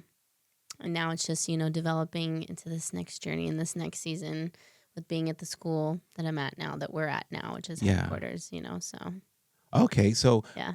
one other thing, when you started jujitsu and did your first real full on 6-minute roll, did it exhaust you, or you had enough cardio you could take it? Oh man, I got paired up with this other white belt girl, and it was funny because we were on these small mats and they're like, all right, guys, like tap hands and go. And I just remember looking at her and her looking at me, and I'm being like, I have no idea what I'm about to do right now. She's like, well, let's just go for it. I'm like, okay, sick. Let's do it. Start going for it. And like, she's like throwing me like backwards. And then I was like, well, I'm going to throw her forwards and go backwards, and crazy. And I remember that was the first time where I was like, I need to get a mouth guard, because I was like chattering my teeth. I was like grinding super hard. I was like, this is intense. I was like, kind of like this, I was like, but there's got to be ways to be way more technical with this. And I just remember being tired, but being like, Oh, you didn't gas out? I'm pretty sure I did. Most likely. Because there's nothing like martial arts cardio, jujitsu cardio, where you're just freaking rolling around and playing human chess. Like, Yeah. I'm pretty sure I get gas now. So if I'm getting gas now, I'm pretty sure I got gas back then too. Okay, I'm just checking because you have a background as an athlete, and some people acclimate well, but I was just curious because it's I've been gassed. I don't know if you've been gassed to the point where, like, if you rolled real hard in one round and you're like, you just feel uncomfortable in your skin, like, I need to lay down. Have you ever felt like that? Like, oh my God, like, oh please, like I need air. Like it's okay. You've been there. I hate that feeling. I hate that feeling. Okay, so that's how you got into jiu-jitsu. That's very interesting. Yeah. Yes. Because people have different passages. Some people are like, hey, do you know what? As a kid, I always like, Jackie Chan movies or whatever. Mm-hmm. But you're, everyone has their own journey in. My journey to martial arts started out learning how to fight just for self-defense, because you can tell I'm not the tallest, biggest guy. So I started out with kickboxing, and then I transitioned over to jiu-jitsu because, like you, I don't want to get hit in the face a lot. Mm-hmm. After a few years of kickboxing, I'm like, I'm cool, man. I'm good. I don't even need a doctor to tell me it's bad. I know it's bad. My eyes shouldn't twitch for like a week, at a time. That's bad. Yeah. But so your party, I'm curious about your party stuff. When you're saying party, were you partying like dabbling in some heavy things, or were you just kind of just partying, like just did you dabble in heavier drugs, or were you just partying, going out and just drinking and going like Dane Cook, forget guys, let's just go out, ladies, let's just dance, and just they do that every weekend and go out and dance. Were you that, or were you going hardcore? I was going hardcore. I always say, I pretty much did everything except like inject myself. Whoa. Yeah. So it got pretty crazy at one point in time, and I justified it at that time being like, well, it's just the season. I'm just enjoying, I'm just hanging out, I'm just living my life. And, in moments where you like snap out of that, it's like, oh man, I'm actually really screwing up my life. I'm screwing up my relationships. I'm not showing up to work. I'm not being like a good partner. I'm not doing all these things that I expect myself to do. And so, yeah, I got deep into it, and I got deep into it hard. Like, who would be the last person standing? It would be me. I would be the last person standing. Okay. Yeah. Like, now I'm starting to get a better picture of when you're saying the old you and the you now is different. How did can you walk through the because when you started partying, let's say the party phase, right? Okay. You didn't start hard, right? Maybe. No. How did it evolve? Was it you dating someone who encouraged this, or how did it get from, drinking a White Claw to going to to where it went. How does that happen? Well, in your case, how did that happen? It started out just being super casual. The first time I ever saw drugs like that was my senior year of high school, but I was so anti, like I would never do that. I would never be like that, you know. And then getting exposed to it, like hanging out with like certain people, they'd be like, "Hey, do you want some of this?" And I'm like, "What the hell is that?" They'd be like, "Oh, like, you know, it's just like a little white, like little, like whatever, like just take it, like it's not a big deal, like it sobers you up." And I was like, "Oh, okay, well, I tend to get sick when I drink a lot, so that makes sense to me." Okay. And so I started doing it, started getting like deep into it, and then I really started to develop a liking for it. And that's where I found like, okay, well, let me just do a little bit more this time. We're going out here. I was the person that had it on me, had everything on me. And be like, yeah, like what do we need? Like, let's enjoy the night, let's have a good time. How easy is it? Sorry, I want to continue, but how easy is it to get stuff like that? I don't know now. I haven't done it in I mean, such but back then, I mean, you could just make a call, boom, whatever you want, or did you you have to find go online and like kind of? you always find what you're looking for if you're really dead set on it. For me, you know, like we talk about like in like our group, like when you're so focused on what's in front of you, I was like, nothing else matters. This is what matters. Partying, feeling free, feeling like letting go. For me, that's what I was focused on. And then once I started to drop that, I'm like, okay, that's not really like a focus anymore. Okay, it's coming back. Let's push that out. And then like a new focus comes in mind. And it's like, that's all I'm dead set on. So at that time, I want to say it's easy. Like someone who does drugs on the street is gonna find it. They're gonna find a way to find it, you Like know? that video. What's that video I sent you the other day? It was a short clip. You said, "I love this guy. He's a motivational speaker." I texted to you. He talks about We'll have to he revisit that. or he goes, "Well, look at everything." He goes, "Had Theo Vaughn look around in the room and find everything brown." Oh yeah, yeah. Tony Robbins. Tony Robbins, remember Yes. that? And he goes, Yes. and when he goes, "Okay, what was red?" He goes, Mm-hmm. "I didn't see anything red." He goes, Mm-hmm. "Exactly." And you Yes. go, "Look, everything red." He goes, "When you focus on something, that's all you'll see." It's like very similar. Mm-hmm. Okay, all right. So when you start, okay, so White Claws, and then you're wine coolers, then White Claws, and then you went forward. Like how, like the initial hard one. How did that go? It was just like nothing. Like you were just one day at a party, tried it or something. Like, did you feel it reserved? Like, man, I don't know. I'm playing with fire. Or you like, I'm down. In the beginning, I was reserved, and then there was no immediate repercussions. So I was like, I'm down. Let's do it. Oh yeah, let's do it again. Oh yeah, let's like we're doing it every What's the weekend. downside? Yeah, what's the downfall? I'm a little tired. I'm a little, you know, whatever. I can recover, but then there comes a point where I couldn't recover as quickly, and it made like my eyes weird. It made me act. Yeah, Wait, like the squirrely eyes. like squirrely eyes. Just not. Yeah, it's just not something that there is repercussions. And then being so deep in it, I was like, I don't feel normal. I don't like looking at myself in the mirror. I don't feel good about myself. I'm gaining weight. I'm not eating the best things. I'm ignoring people. I'm not someone who's trustworthy. I'm not someone who like someone can call and I'd be there. I would find excuses to make to not show up somewhere. And so I just didn't like that feeling anymore. When you're intoxicated during that time, can Yeah. you remember? Were there times where you just don't even remember that night? Like, we just had a blast. I don't even know what happened. No, I remember everything. Remember everything. Okay. Yeah. Because my thing was, I didn't want to go out somewhere and have someone think that they could take advantage of me. I always wanted to be extremely alert, hyper alert. That was my reasoning. That was how I justified what I did going out and not being sober and doing that. I was like, no one's going to mess with me. No one's going to like no one's going to take advantage of me. And like another thing, I would always wear my contacts because I'm like, if someone hits these glasses off my face, then I'm going to be blind and I cannot see anything. So I was like, let me just be hyper focused Interesting. on just like my surroundings. Like I was like mama bear. Like I'd be like, okay, we're partying, we're gonna do this, but let me just make sure that everything Check is the good. perimeter. Check the Check the perimeter. perimeter, but it's like, thinking about it now, going into that, I mean, that's just what, like going out partying, going to clubs, all of that. That's what that invites, and going back now. I mean, it doesn't really like it doesn't going back now to like clubs and whatnot.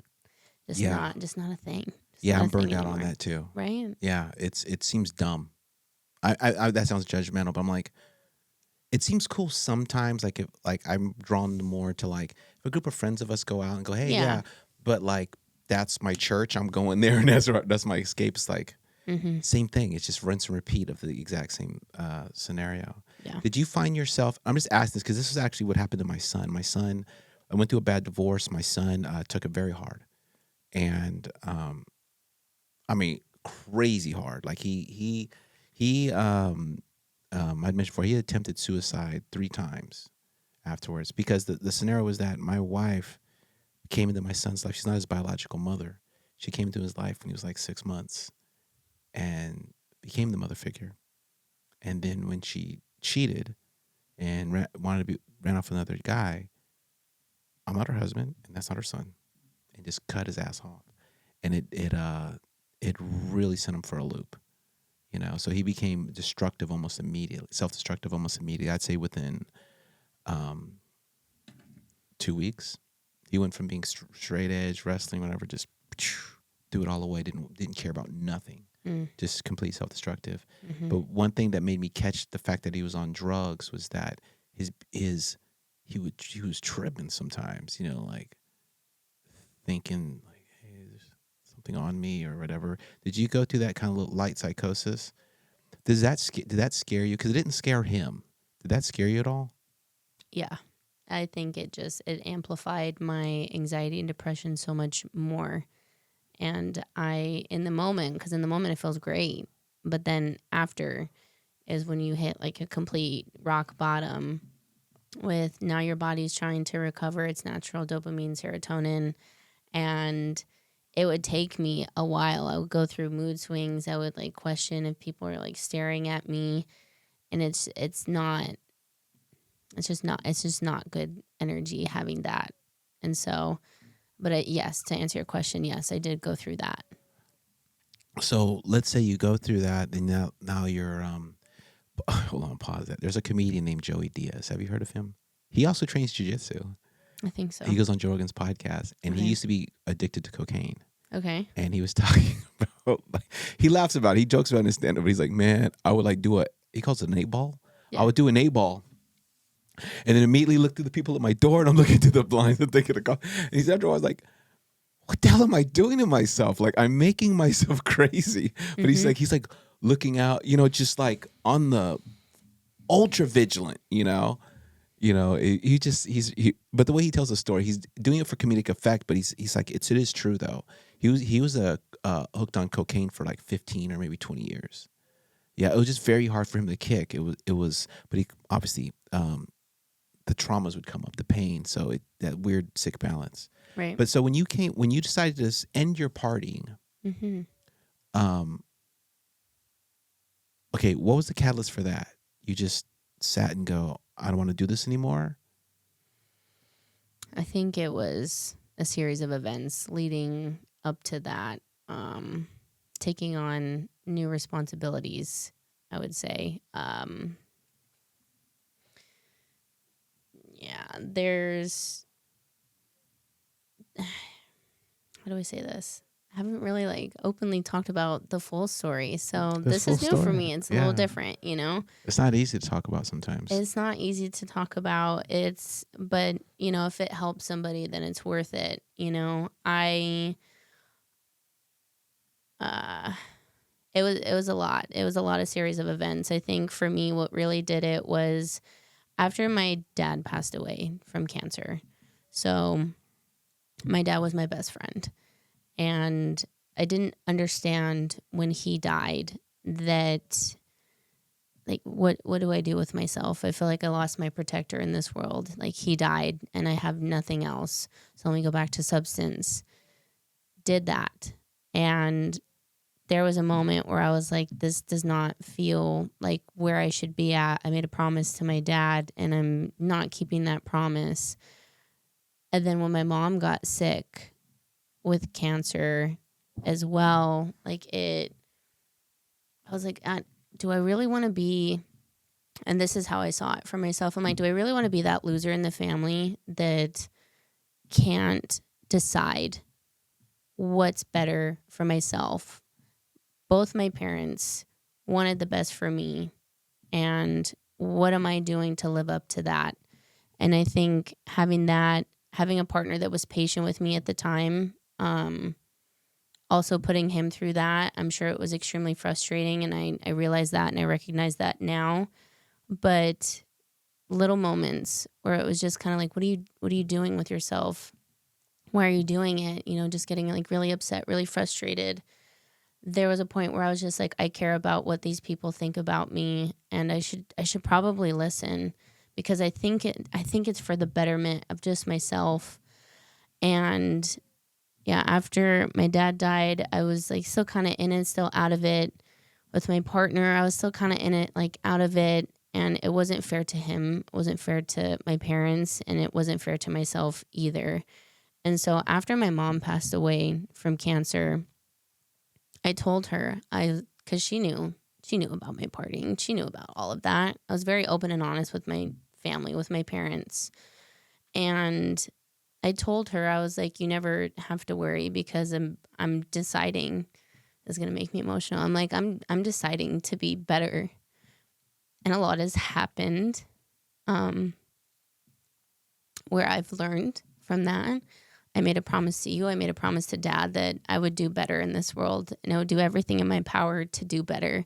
It's not to say that I'm not going to get lost sometimes. It's not to say that people aren't going to do me wrong. It's not going to say that I'm not going to go through all of these things and feel like I need to go back to that, because I'm much better than that. I'm glad I went through that, to know that that doesn't serve me in this world, but to know that I can do better.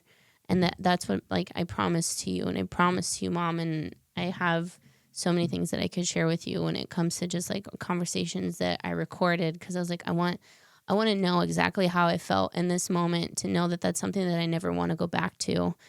It's something that I know I can be better because of.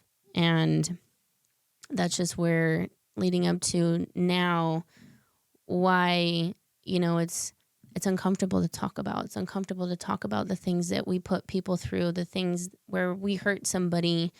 And, I try to come from a place now where I take ownership of the things that I've done, because for so long I was like, okay, well, it's because this person made me feel this way, or this circumstance. And regardless if that's true or not, it's like, how am I just taking ownership of myself and sharing what I've gone through, in hopes that maybe it stands out to somebody and it helps them in their journey.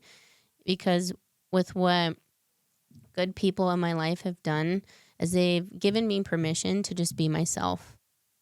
And I'm like, well, I don't even know what that means. They're like, just be yourself. I'm like, I don't know myself. Am I like some loser, like, who parties all the time and like hides away from the world? Or am I someone who's meant to stand out? Am I someone who's meant to get better?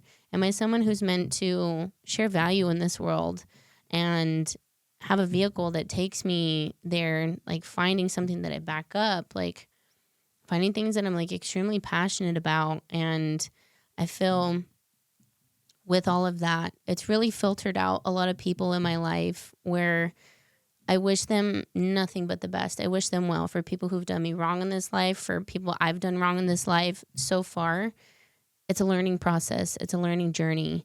And if we aren't getting better, if you aren't getting better, like, that's your decision. That's on you. But I'm going to go this way, and I'm going to see what's over here. And I know I'm going to find myself going this way. I hope you find yourself going that way. And again, I wish nothing but the best for people in my life that have done me wrong, that I've done wrong. But like, it's our time. It's our time to get better. It's our time to learn from each other, learn from the mistakes that we made, and move forward and share honesty and truth with people who are maybe going through a similar situation, And so, yeah, I was on a rant, baby. I was on it, man. No, but I want to tell you something. You know that you're not a loser, right? Oh, I know that now. Okay. Yeah, but that's just how I had to snap myself out of it. I had to speak to myself so intensely that because I wasn't hearing myself. I wasn't hearing the soft voice of like, okay, like it's okay, let's figure it out. I was like, no, like you need to freaking snap out of it. You need to move. You need to not be this person anymore. You need to not be a loser. Like you don't want to be a loser. Do you? Is that what you want to be? And I was just like having these conversations with myself and I was like, no, that's not the person that I want to be. I don't want to be someone who decides that that's my life. I want to be someone who decides that I want better and to always aim and strive for better. And just, if I don't receive better in my life, which I have, and I'm so thankful and I'm so thankful and grateful for the people that have entered my life in this new season of Heather, because it's like people who I'm like really like, man, like I'm so glad that you exist in this world. Like I feel like I never would have connected with you if I hadn't done a little bit of work to get up to this point. And that's where I feel like with something like this, I feel very thankful and blessed to have know you, like to know your story and to know where you come from and to know that, it's just like we're like there's something with like the divine timing Yeah, of this. I agree. You know what I mean? In both our lives right now. And what that's meant to be and moving forward with things, I think is, in God's plan, right? But word. Thanks, G Dog, But like that's just where I feel I needed to go through that. I needed to understand myself. I needed to be able to start being able to talk about it. I needed to start making mistakes, failing forward, but not making the same ones that I made before that I know didn't serve me. And promise that I keep to God and promise that I keep to my parents and promise that I keep to myself and the people that follow me. Let's say that it's like I got like people following me, but like the people that I really build a future with, like the community, a group that is just like sharing so much value and bringing so much value to the table, like strength in numbers. And so I'm thankful that we have this because I can see that this is going to lead into something. I don't know what it's going to lead into, but I feel, Yeah, I feel very the same. purposeful, And right? and I think to the piggyback on what you're saying, I think that, um, you know, the laws of attraction are at play here, where you're you're you're attracting what you've become. Yes. So that's why such good things are coming to you, And I'm pretty people like you and I who've been on the other side where the laws of attraction attracted ugliness. It's a just stark difference. Like, wow, I'm meeting this person or this, and just, or this is happening or this opportunity is opened up for me. Yes. So no, I completely, I'm scooping what you're pooping. I'm with you on that. But, but going to, I don't mean to go too deep and I don't want to. That's okay. Okay. So, but I'm just curious. And that's why I had asked you prior, like, what's off limits, because I'll go deep and okay. So, being someone, I've experienced a lot of death. Yes. And it's none of them feel the same. Yes. It hurts in its own way, and it's this weird thing. Like I mean, you could pick or choose anyone. Sometimes I just feel deep sadness to just confusion. Depending on the situation, and sometimes I even try to remind myself, like, this is the part of life. This is a normal part of life. Yeah. Every person in our history, everyone has to die. Everyone usually has experienced death. Like, I try to normalize it enough where I can be at peace with it, but I'm not. Mm-hmm. I'm at peace with my own death, but I'm not in peace with. I don't know, just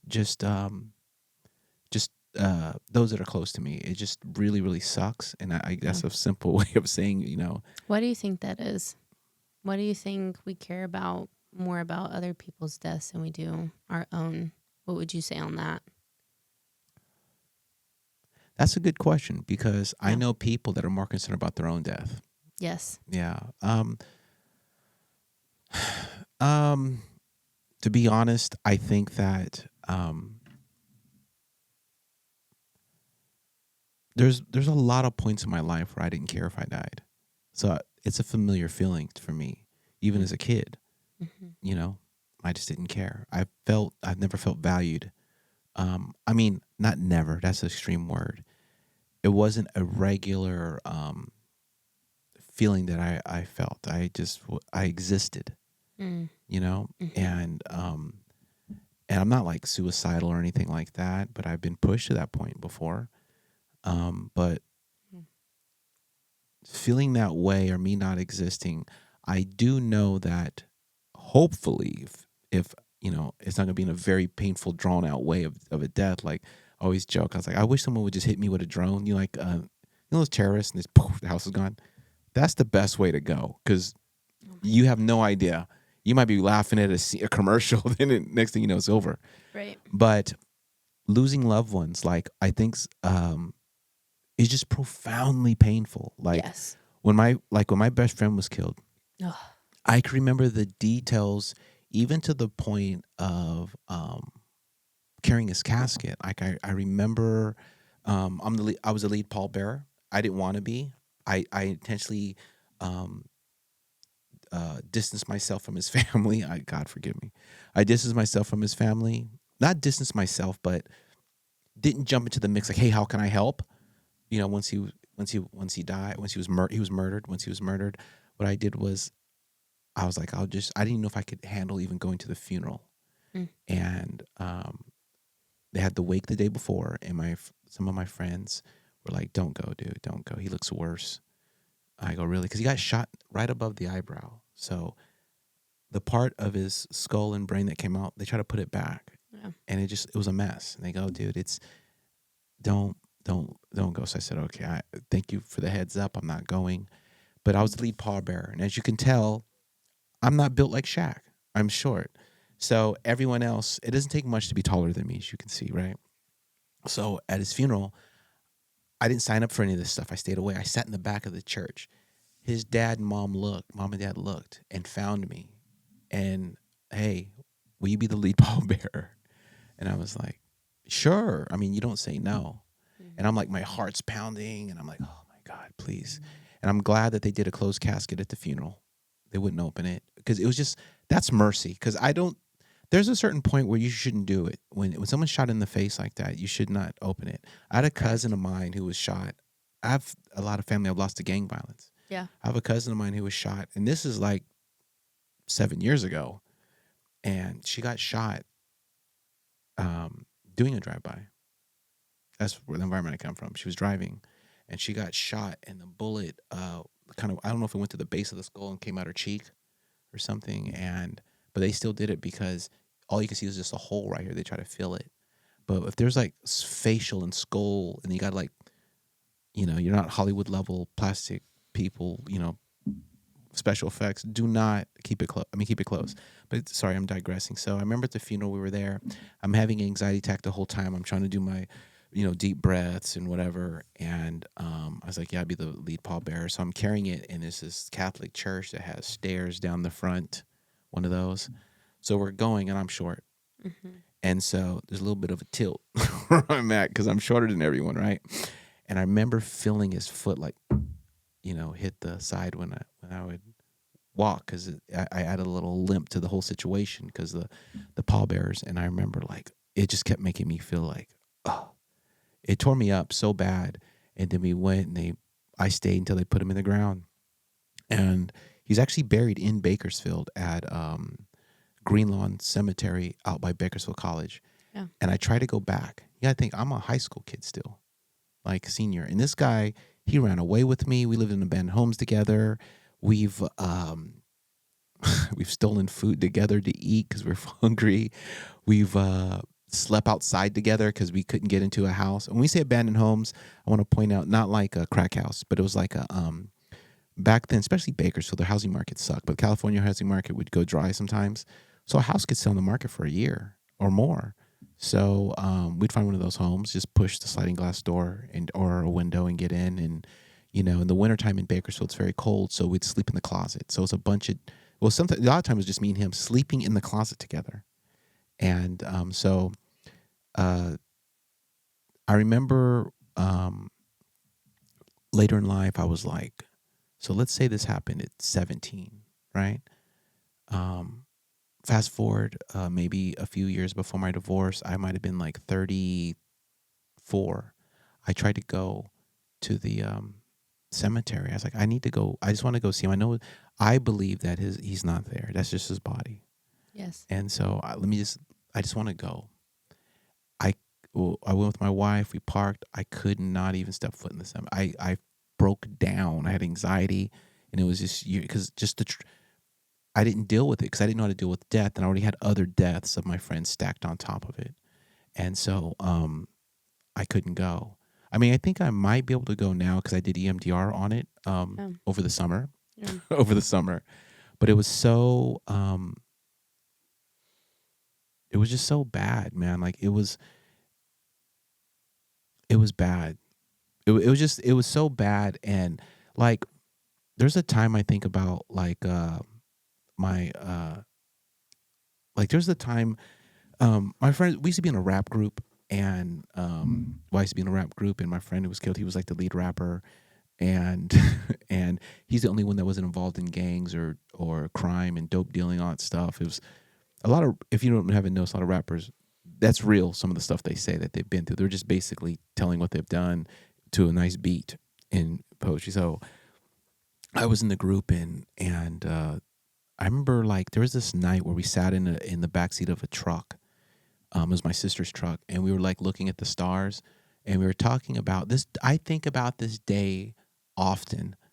We were looking like just chilling, looking at the stars, and in Bakersfield back then was on the outskirts was kind of like Tehachapi, where you could see the sky real clear. There's not a lot of street lights, and we're just sitting there, we're just talking like, man, when I grow up, dude, like, or if I hit the lottery, and we're just talking about what we're gonna do with our lives, and we even talked about how we think we're gonna die, and we're like, we used to joke like, "Hey, you're gonna die," uh, you know, some dude's gonna come home and you're gonna be with his wife, or we just kind of put like goofy things on it. But we're talking, but not. And this is when we were young. I just so you know, I was driving at 13, Mm-hmm.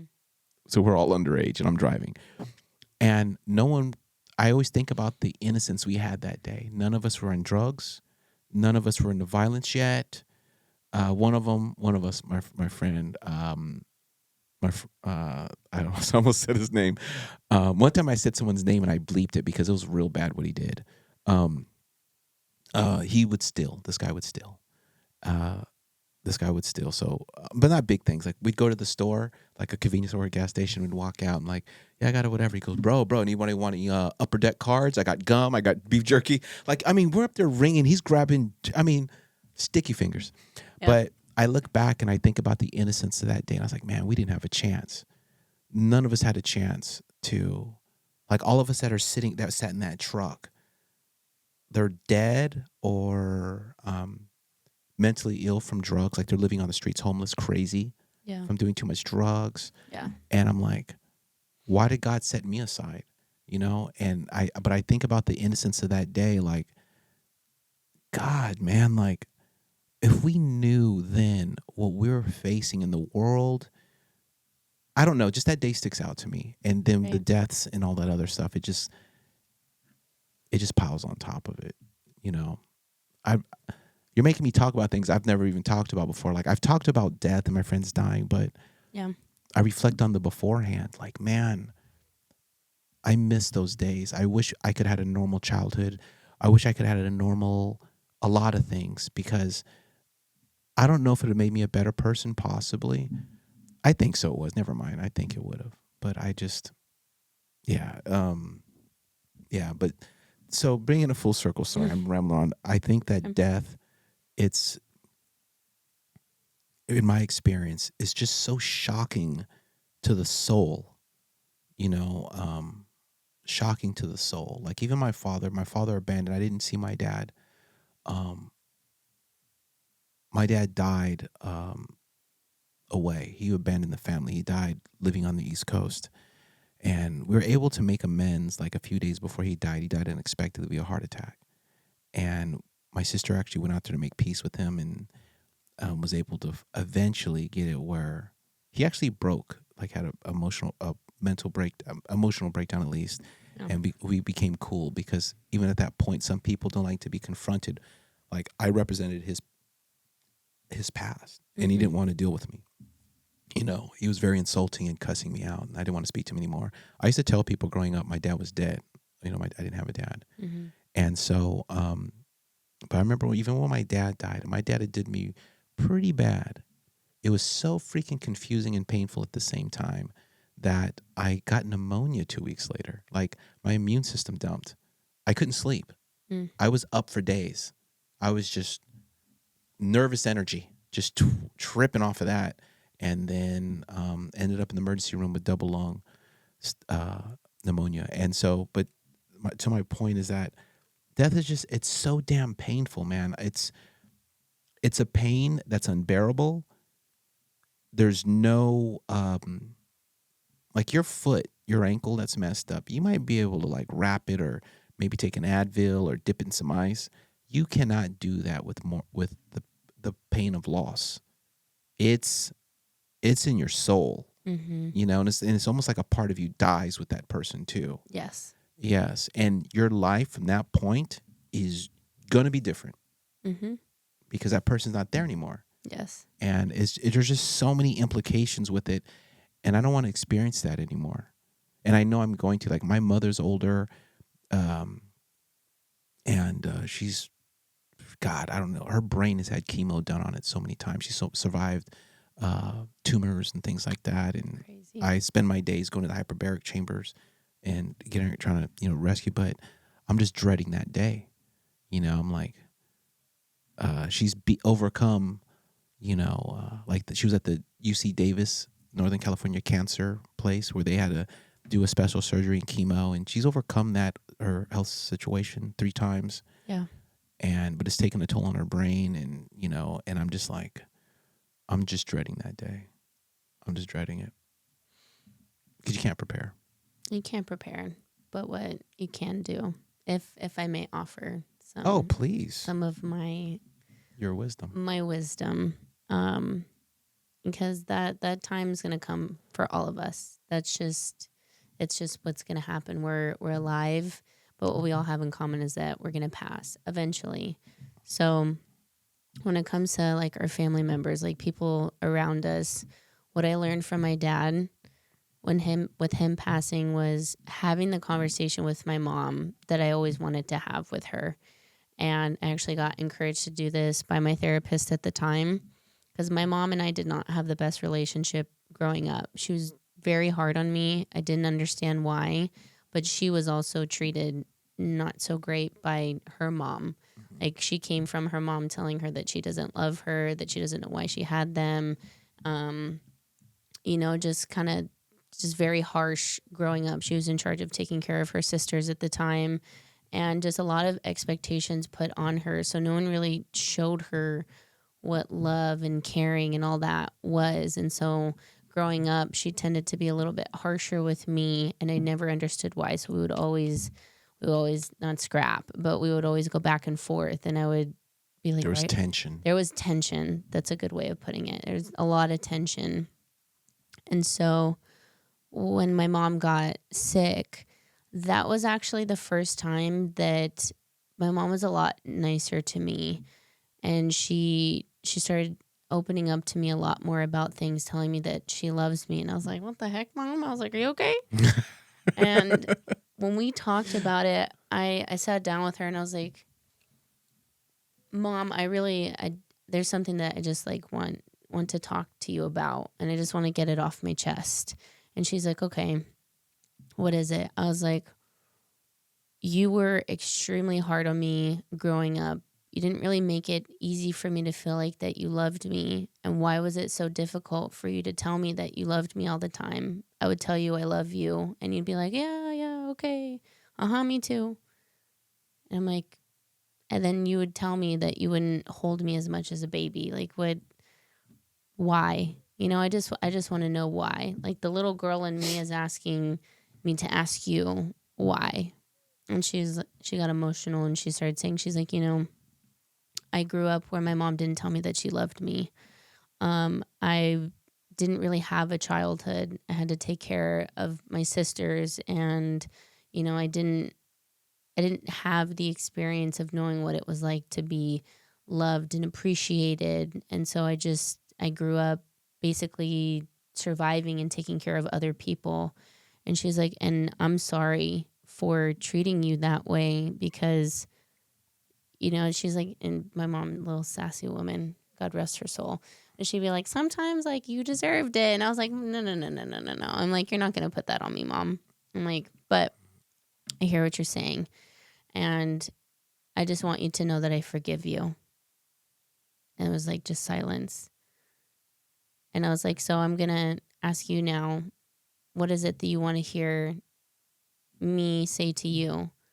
And she was like, that you love me and that you forgive me for not treating you right. Oh, this is like hitting me right now.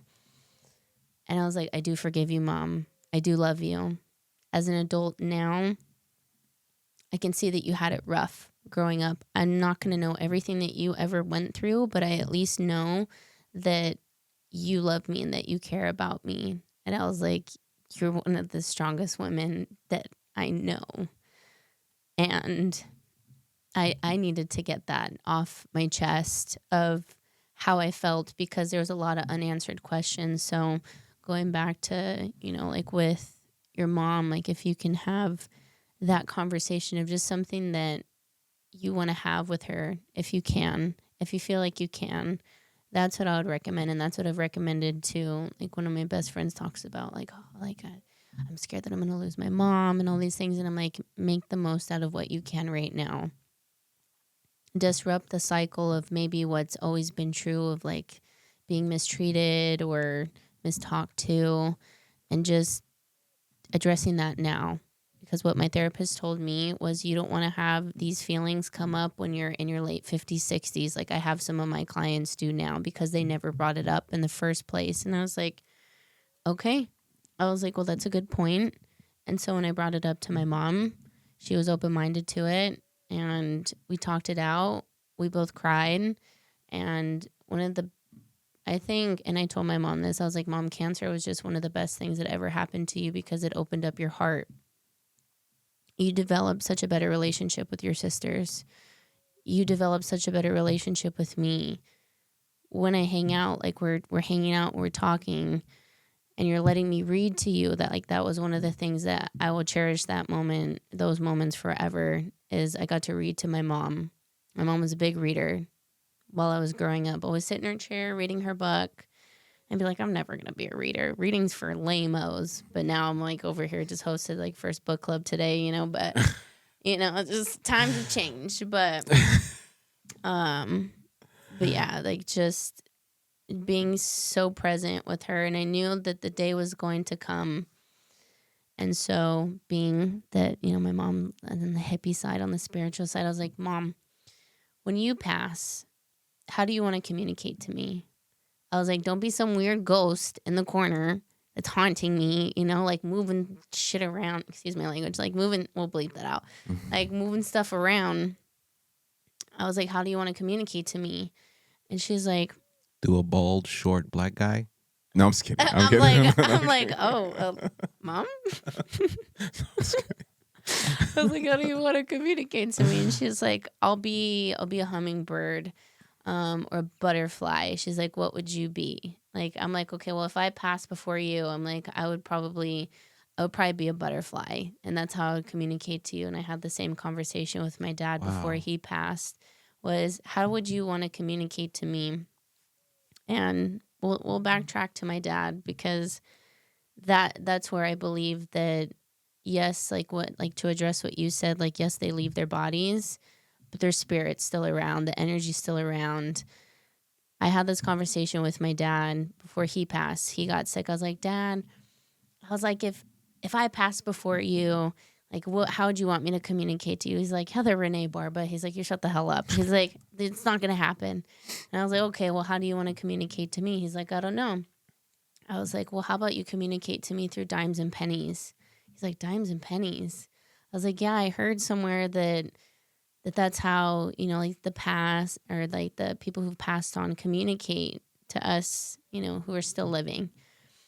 And he's like, oh, like that'd be interesting and whatnot. And I'm like, yeah. So I was like, again, you don't be a weird ghost in the corner, like haunting me. I'm like, look out for my soul while like I'm still living on this earth. He passes. A couple days go by.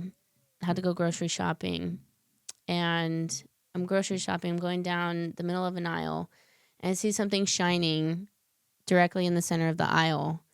I was like, there's no fucking way. I was like, there's no way. And I'm like pushing up the cart, and there's a dime sitting on the floor. And it's my favorite song, which is Free Fallin' by Tom Petty. But it was John Mayer, and my dad knew that. My dad knew that I was like more into the John Mayer version at that time. And it was playing on the radio. I was like, no freaking way, Dad. I was like, Dad? And I kid you not, in every situation where I need him, he's there, and he leaves me messages. And people who are very close to me know that this is true. Where it's like we could be having a conversation and there's going to be a penny right there. There's going to be a dime right there. Dimes are supposed to be like you're in alignment. Pennies are supposed to be like I'm with you, like you're on the right track. And every time I see that is in moments where I need him the most. He was always good about being there. Very similar situation when I told this to my brother. He started seeing it as well. When he bought his first house for the first time, with, being the success that he's grown up to be. He bought his first big house, all these things. And he's like, he calls me. He's like, hey. I was like, what's up? And he's just like, so remember like you told me about how like the dimes and pennies with Dad? He's like, tell me fucking why in the house there's a dime in the attic and like everything was like clean. Tell me why when I got my boat there was a dime on the dashboard. I was like, because that's Dad blessing you and saying good job because he's proud of you. Because we had this conversation before. He's like, that's fucking crazy. So fast forwarding to my mom. When we had that conversation, my mom had a green thumb. Like she was very in tuned with nature. And so the day that she passed, because I was there, extremely peaceful the way that it happened. We all like circled around her. It was me, my two aunts, and my brother, or one of my brothers. And we were all like holding hands. We were all circled. And we're like, it's okay. Like you could leave. I was a freaking hot mess. And she like took like a deep breath and she just like released. And then I was like, yeah, that's not my mom anymore. Her spirit has left her body. And so sit outside. I sit outside. I'm like, I just need to sit in the grass in the backyard that I grew up. I'm sitting outside and I'm like looking around. It's like morning time. It's like cool, crisp. And then I start to see this butterfly start flying around. And I was like, no freaking way. And it like flies in front of me. And I put my hand out and it doesn't come to me. And I'm like, that's okay. But my aunts are outside. And then my brother comes outside and it starts flying around them. And it flies off. And then something told me to look up. And so I look up. And in the tree, there's a hummingbird. And it's like covering it. And then it starts to go over me too. And then it flies off. And I was like, Mom? And again, I feel her in the moments where I need her when I'm sitting outside and I need to be outside. I have hummingbirds that fly past my window and where I live. I have butterflies. When I came to Orange County for the first time, I was looking for a place to stay. I was looking for a new place to live. And this is where I feel like it's in alignment. My mom set it up this way. Like HB and HB. I live in Huntington Beach. My mom was very like goofy like that, like very similarities with like words, letterings. The place that I live now was full of butterflies. And I was like, there's so many butterflies here. And then driving out there, there were butterflies that were like flying across, like driving the streets. And I was like, am I supposed to be here right now? Like, is this like where I'm supposed to be? It ended up working out. The guy that I talked to, I told him my story. He helped me out with my rent, like he, in the sense of just like deducting certain things off, and was like, I appreciate you sharing your story with me. And like he helped me out. I was like, oh man, I was like, this is really nice. I didn't know that people could do that for apartments. I was like, so apartment searching, people can give you deals, just so everybody knows. But yeah, so I mean, I kind of went, into story time here. But yeah, so that's where I feel that as as sad as it is to see somebody leave physically, that mentally, that spiritually, that they are with us. And I feel, and you can either agree or disagree with like yourself or people that are listening to this, where it's like they now form a team that follows you and that protects you and that helps guide you to where you need to go. And it's like now you become the one. You are the one. And that's just where I take that as I am the one. I have to be. And if I'm not, then I'm gonna die trying. And that they protect us in that realm. So all we got to do is like, okay, we're good here. And I always like, now, if I can share this, I go, Yeah, I'm yes. like, okay. I'm like, what I say now is like, oh, when I pray, I'm just like, I just want to look out for my spirit guides. I want to look out for my parents. I want to say that I'm going to protect you in this physical world and that you protect me in the spiritual world. And that I know that I'm still here to be on a mission. And with the wisdom that you've given me, it has led me to where I'm at so far. I don't always understand everything that I'm meant to go through, but I know that it's with the purpose of doing better in this world. I felt that since I was a little kid. I feel that now. And I need you to look out for me. I need you to ask God. I need you to like help me understand how to get closer to the spirit. I need you to help me understand how to get closer to myself. And I need you to be there for me when I need you to be there, when I call you to be there, because I want to be there for you just as much as you're there for me. And I just like close my eyes and I just speak to them. And that for me, I think has been really powerful, because I feel I start to get emotional, I start to cry, I let it out.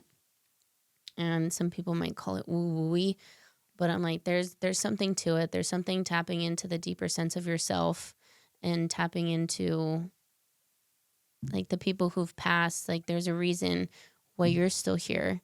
There's a reason why I'm still here. There's a reason why we went through all the tough things that we went through to be able to share it with people now, because now is the time. Like people are starting to wake up and they just maybe don't necessarily have permission to feel like that they can open up and be themselves and talk to the people who've passed and all these things. It's like it all comes together. And why it's all coming together is I feel where the phase that I'm at in my life right now. I'm like, okay, why? Like, why? And I think I get little bits and pieces of that. And like with very genuine interactions, like something like this, like it allows me to have permission to share my story because you created this, you know? And that, like, that's amazing. That's incredible. And like, I'm in admiration of you creating this space for people and yourself to begin with, to share, for a reason. And I resonated when I listened to your podcast the first time. I resonated with your message of really wanting to be able to share, the deep like truths of everything, because that's what I feel like we're meant to do. And anyone who judges that or brings that up, hey man, like that just lets me know where you are. And it's meant for a higher sense of good if we utilize it that way. So that's what I have to say on that. So You always turn it into a nice compliment at the end. You go. I do. I have to. I don't Yeah. know. That's just my nature. That's the Heather Barba signature for you. The your parents, they didn't pass away that far apart, huh? No, no, my mom passed away about 3 years later. What I didn't agree with when she started to get sick was that her doctor told her, like, oh, yeah, after your partner dies, you probably have about 10 years to live. And my mom told me this, and I was like, the fuck? I was like, okay. Did you say anything back? She's like, no, that's just what they told me. And I think Wait, it's wait, she was true. already sick or no? She had started to develop symptoms of getting sick. So my mom got diagnosed with cervical cancer, and what was how she could tell was her stomach started to go outward, like she was pregnant, but she wasn't pregnant. Mm-hmm. And yeah, so when she went to the doctor and got it checked out and she expressed that to me, I was like, Wait, they knew that she had cervical cancer at that point, and they said that? yeah, yeah. And I think they may have mentioned it after my dad passed away as well, which I don't necessarily agree with, but I mean, That's pretty close together though, losing both parents. yes. And I'm sure that it hit you hard. Um, what can you describe what happens? Like you lost both your parents. Hmm. I'm gonna assume you were kind of on a emotionally going towards maybe not a good place. Would that be correct? With my dad, yes. With my mom, it it hurt, but I also kind of knew how to I knew how to navigate with my emotions a little bit better because I learned with my dad how I should navigate and what I should do.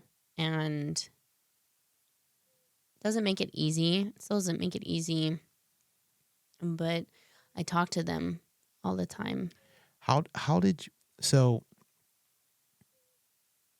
when you're because I people mourn death differently, and some Yeah. people take longer than others Hmm. to do that. So losing both your parents, and I mean that's essentially your anchor, right, in Hmm. this world, right? Yeah. How how did you, I don't want to say reinvent yourself, but how did you um see the light, like because you're a very motivated entrepreneur. Yeah. How did what stopped what put you on that path as opposed to woe is me? Because it's very easy just to be broken.